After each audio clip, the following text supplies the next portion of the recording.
Et si la démocratie n'était plus entre les mains des élites, mais entre celles de leaders qui prétendent parler au nom du peuple?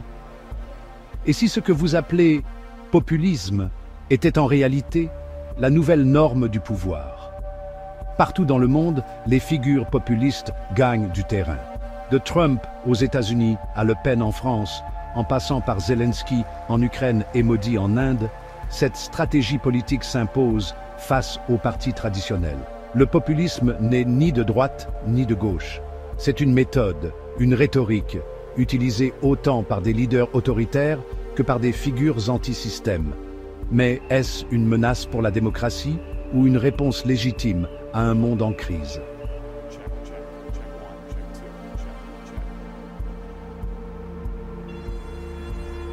Qu'est-ce que le populisme? Ses origines et son fonctionnement. Le populisme n'est pas une idéologie au sens classique du terme. Contrairement au libéralisme ou au socialisme, il ne repose pas sur un corpus doctrinal fixe, mais sur une manière particulière de concevoir la politique et le pouvoir. Il se définit par une opposition fondamentale. D'un côté, le peuple, perçu comme pur, authentique et porteur de la vraie légitimité démocratique. De l'autre, l'élite, décrite comme corrompue, déconnectée ou agissant contre les intérêts populaires. Cette division est le moteur du populisme. Il ne propose pas un programme idéologique stable, mais une dynamique politique fondée sur un antagonisme constant entre ces deux blocs.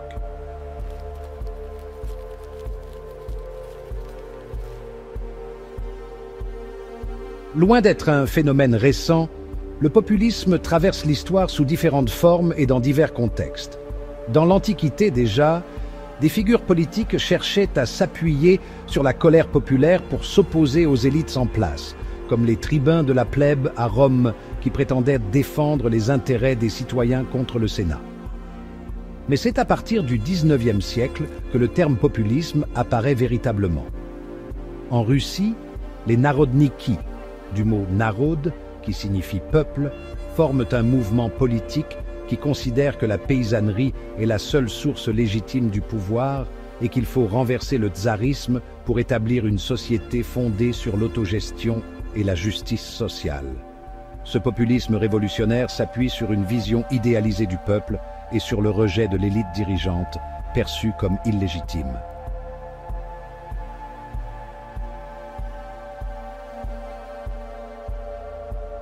Au même moment, aux États-Unis, un populisme d'une toute autre nature émerge avec la montée du People's Party, un mouvement né en réaction aux inégalités économiques croissantes et à la toute-puissance des grandes industries et des banques. Ce parti, qui se réclame du peuple contre l'élite financière, dénonce le pouvoir des grandes corporations et défend une démocratie plus directe, où les citoyens auraient un contrôle plus important sur les institutions. À travers ces deux exemples, on voit que le populisme peut prendre des formes très différentes. Il peut être révolutionnaire et socialiste, comme en Russie, ou anti-élitiste et démocratique, comme aux États-Unis.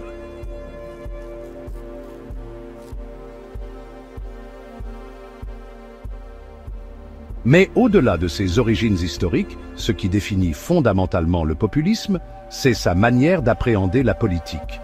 Il repose sur une simplification extrême des conflits sociaux. Il n'y a plus une diversité d'intérêts et de groupes, mais un affrontement binaire entre un peuple vertueux et des élites malveillantes.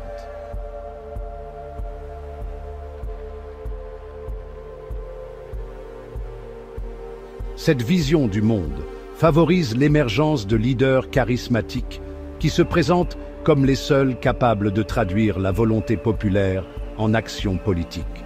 Ce culte du chef est une constante dans l'histoire du populisme, que l'on retrouve aussi bien chez des figures d'extrême droite comme Donald Trump ou Jair Bolsonaro que chez des dirigeants de gauche comme Hugo Chavez ou Jean-Luc Mélenchon.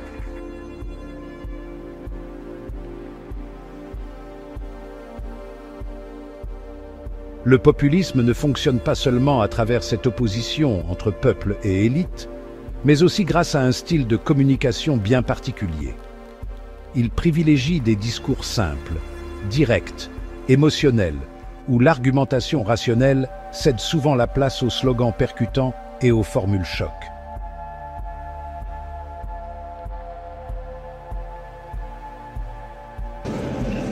Cette rhétorique permet de mobiliser rapidement une large base populaire en jouant sur des sentiments forts comme la peur, la colère ou l'indignation.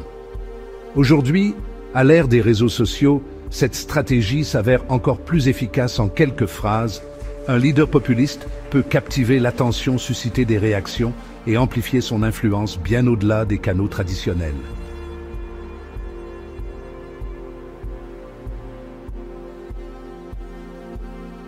Mais le populisme est-il toujours une menace pour la démocratie? Ou peut-il aussi être une réponse au dysfonctionnement des systèmes politiques modernes?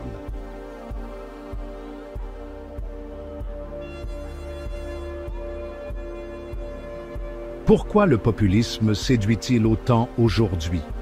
À l'heure où la défiance envers les institutions atteint des sommets, le populisme semble être devenu l'une des réponses les plus puissantes aux frustrations populaires.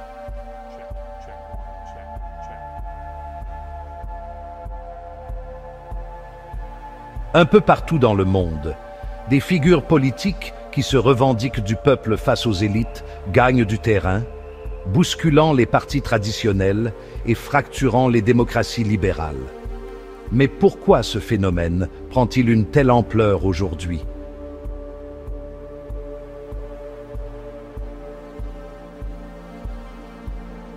L'une des premières raisons tient à la crise de la représentation démocratique. Dans de nombreux pays, les citoyens ont le sentiment que les gouvernants ne défendent plus leurs intérêts, mais ceux des grandes entreprises, des banques ou d'une technocratie coupée des réalités du quotidien. Ce ressentiment s'est intensifié avec des crises économiques successives, la montée des inégalités et l'impuissance apparente des élites politiques à améliorer la situation. C'est ce qui a permis l'émergence de figures comme Donald Trump aux États-Unis, qui a su capter la colère des classes moyennes et populaires en se présentant comme l'anti-élite par excellence, dénonçant le marécage de Washington et promettant de redonner le pouvoir au peuple.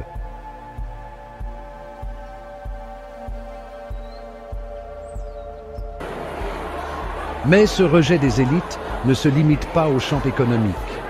Il touche aussi les questions culturelles et identitaires. Un peu partout, des courants populistes prospèrent en dénonçant la montée du politiquement correct, l'immigration ou encore l'influence des institutions supranationales comme l'Union européenne. En France, Marine Le Pen et Éric Zemmour surfent sur cette vague en opposant un peuple français menacé à une élite progressiste accusée d'imposer un multiculturalisme destructeur. En Italie, Giorgia Meloni a bâti son ascension sur une rhétorique similaire, promettant de défendre l'Italie authentique face aux pressions de Bruxelles et des élites globalistes.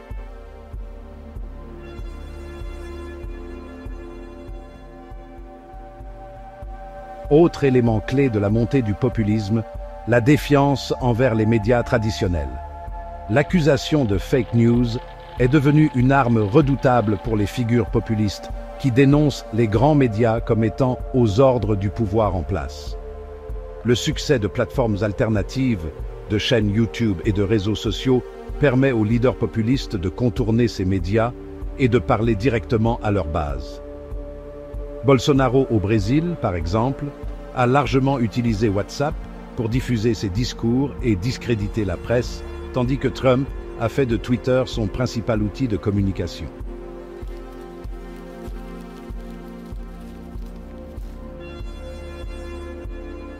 Enfin, un facteur crucial est la peur du déclassement.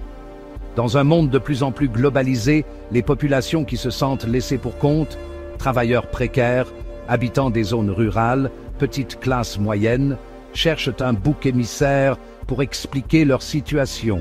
Les populistes leur fournissent des réponses simples à des problèmes complexes. Ce serait la faute des migrants, des élites corrompues, des multinationales ou encore des institutions internationales. Ce discours, même s'il est souvent caricatural, a un puissant effet mobilisateur.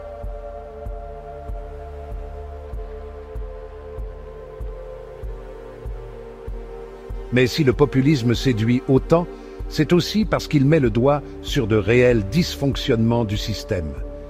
Il révèle une fracture grandissante entre les dirigeants et le peuple, et une aspiration profonde à plus de démocratie directe, à des décisions plus proches des citoyens.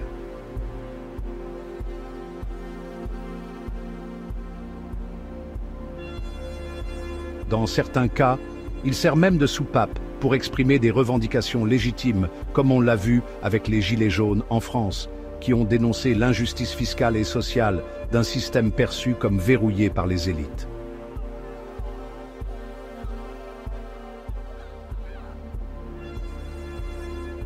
La question qui se pose désormais est de savoir si le populisme est une simple réaction passagère ou s'il représente un tournant durable dans l'histoire politique moderne. Dans le prochain chapitre, nous verrons comment ce phénomène a évolué au fil du temps et comment il a façonné les grandes crises du XXIe siècle.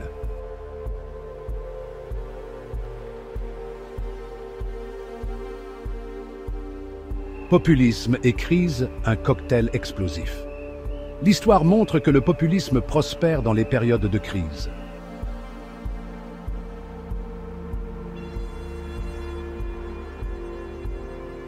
Chaque fois que la peur, l'incertitude et la colère montent dans une société, les discours populistes trouvent un terrain fertile pour se développer.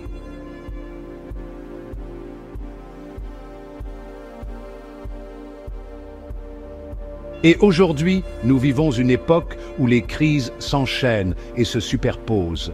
Crise économique, crise sanitaire, crise migratoire, crise énergétique, crise géopolitique. Autant de facteurs qui nourrissent l'essor des mouvements populistes à travers le monde.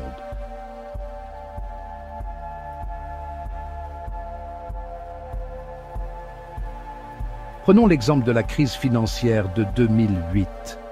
Cet effondrement bancaire, provoqué par la spéculation et l'irresponsabilité des grandes institutions financières, a profondément marqué l'opinion publique.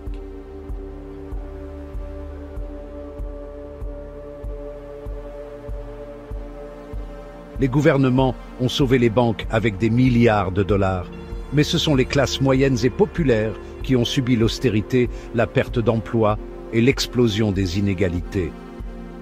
Ce sentiment d'injustice a ouvert la voie à des figures populistes comme Donald Trump aux États-Unis, qui a promis de démanteler le système, ou encore Podemos en Espagne et Syriza en Grèce, qui ont dénoncé le néolibéralisme et la domination des élites financières.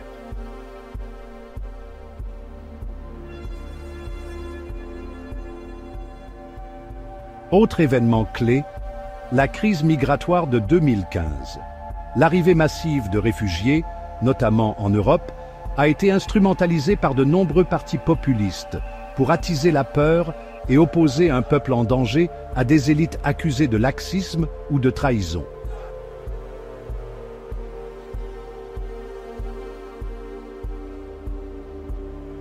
En Hongrie, Viktor Orbán a construit sa popularité en érigeant des barrières contre les migrants et en adoptant un discours nationaliste agressif.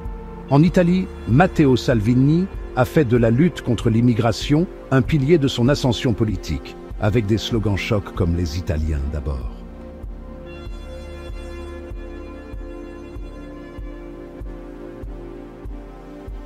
Plus récemment, la crise du Covid-19 a offert une nouvelle opportunité aux populistes de prospérer.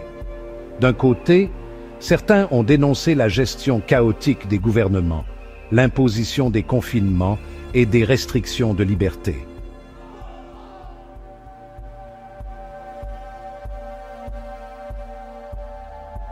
De l'autre, des figures populistes ont surfé sur le scepticisme vis-à-vis des vaccins et des mesures sanitaires pour mobiliser leur électorat.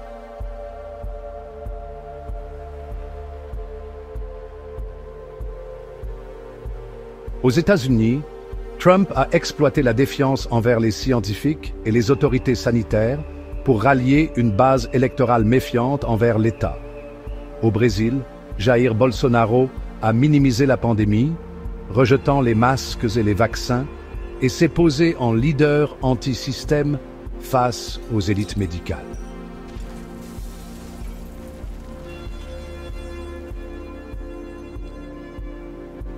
Mais la crise qui aujourd'hui alimente le plus les discours populistes est sans doute la guerre en Ukraine.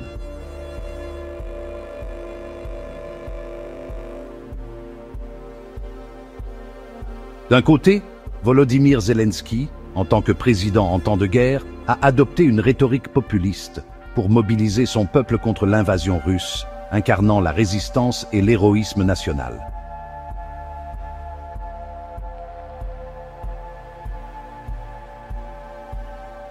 De l'autre, Vladimir Poutine utilise aussi un discours populiste, mais dans un registre différent, il prétend défendre le peuple russe contre l'Occident décadent et manipulateur.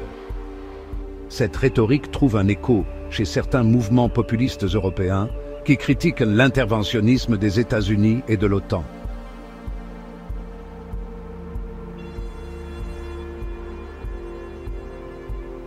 Enfin, la crise énergétique et l'inflation sont en train d'exacerber les tensions. Alors que les prix du gaz et de l'électricité explosent, les classes populaires et moyennes voient leur pouvoir d'achat s'effondrer.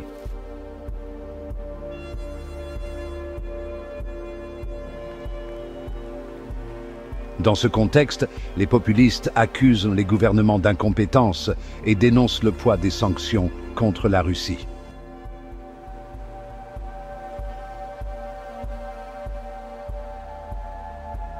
En France, Marine Le Pen a capitalisé sur la hausse des prix pour renforcer son discours contre les élites européennes et l'euro. En Allemagne, l'AfD utilise l'inflation pour critiquer la politique énergétique du gouvernement.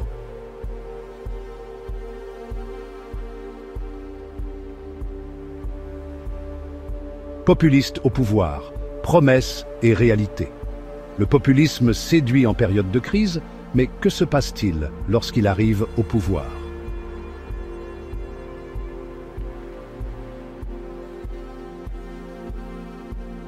Lors de son élection en 2016, Donald Trump promettait de nettoyer le marécage de Washington en dénonçant la corruption et le pouvoir des élites. Pourtant, une fois à la Maison-Blanche, il s'est entouré de milliardaires, d'anciens banquiers de Wall Street et de figures du Parti républicain traditionnel.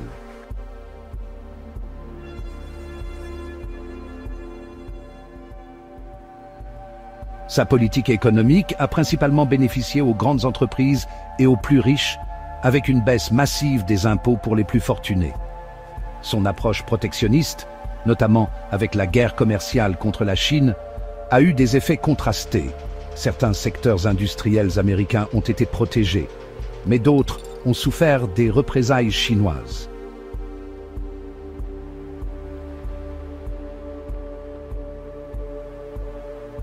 Bolsonaro au Brésil, un anti-système devenu système. Jair Bolsonaro, élu en 2018, a surfé sur un discours populiste radical, promettant d'en finir avec la corruption et l'idéologie de gauche.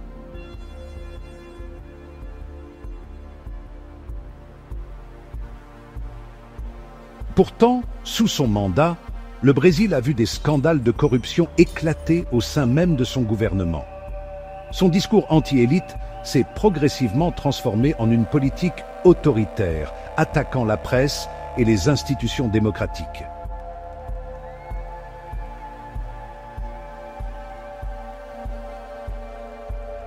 Viktor Orbán et la démocratie illibérale. En Hongrie, Viktor Orbán incarne un autre visage du populisme, celui d'un leader qui, une fois élu, modifie les règles du jeu pour rester au pouvoir.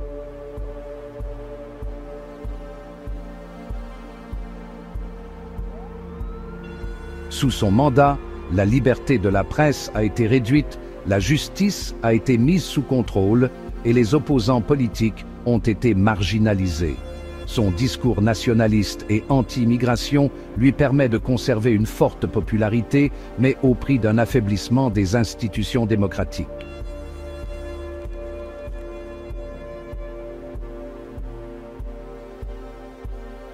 Et en Europe? En Italie, le populisme a montré ses limites avec le mouvement 5 étoiles, qui a accédé au pouvoir en 2018. Après des années de dénonciation des élites, il a dû composer avec le système politique classique et a perdu son identité anti-système.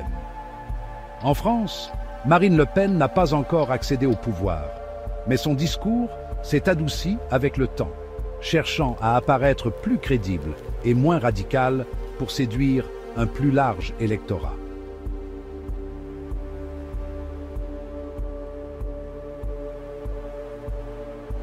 Ce que ces exemples révèlent, c'est que le populisme, une fois au pouvoir, se heurte à la réalité du fonctionnement des États.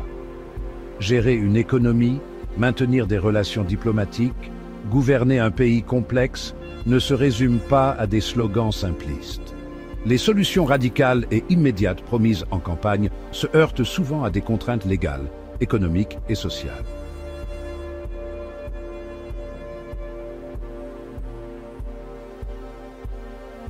Le futur du populisme. Vers une nouvelle ère politique, le populisme a toujours existé, mais son visage évolue avec le temps. Aujourd'hui, alors que les crises économiques, sociales et géopolitiques s'accumulent, faut-il s'attendre à une montée encore plus forte du populisme dans les années à venir? Quelle forme pourrait-il prendre? Et surtout, quelles en seront les conséquences? Un populisme technologique, l'ère des algorithmes et des réseaux sociaux. Les populistes d'hier s'appuyaient sur des discours enflammés dans les meetings et des journaux partisans. Ceux d'aujourd'hui et de demain ont un nouvel allié, l'algorithme.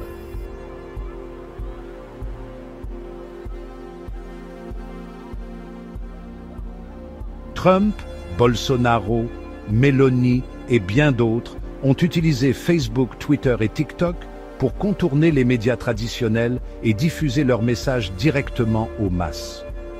Les réseaux sociaux fonctionnent sur l'émotion et la polarisation, ce qui correspond parfaitement aux stratégies populistes.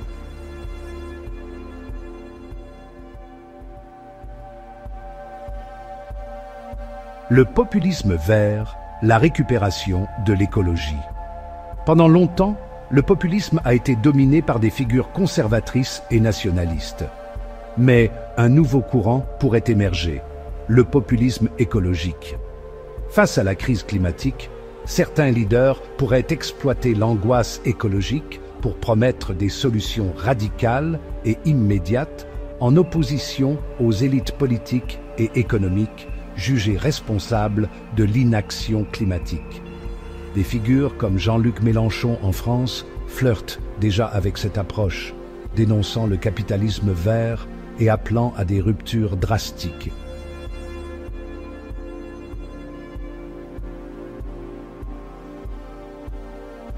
Vers un populisme hybride. L'avenir du populisme pourrait être un mélange inédit de tendances contradictoires, à la fois nationalistes et écologiques, anti-élites, mais ultra connectés, anti-système, tout en intégrant les nouveaux outils du pouvoir.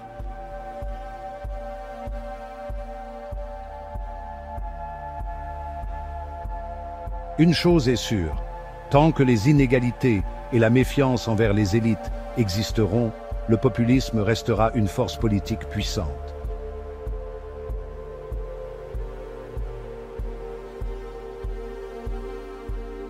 Conclusion, le populisme, menace ou transformation nécessaire. Le populisme fascine, inquiète, divise. Il est à la fois un symptôme des failles démocratiques et un moteur de changement politique. Il révèle des colères légitimes, des frustrations profondes, mais il apporte rarement les solutions durables qu'il promet.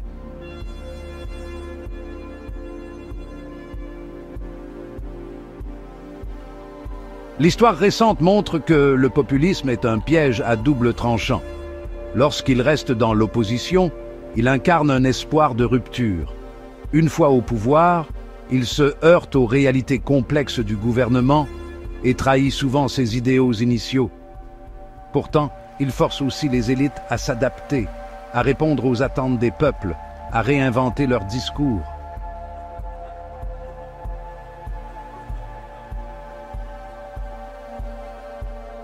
Alors, le populisme est-il un danger absolu ou bien une correction nécessaire dans un monde politique qui tend à s'éloigner des préoccupations populaires?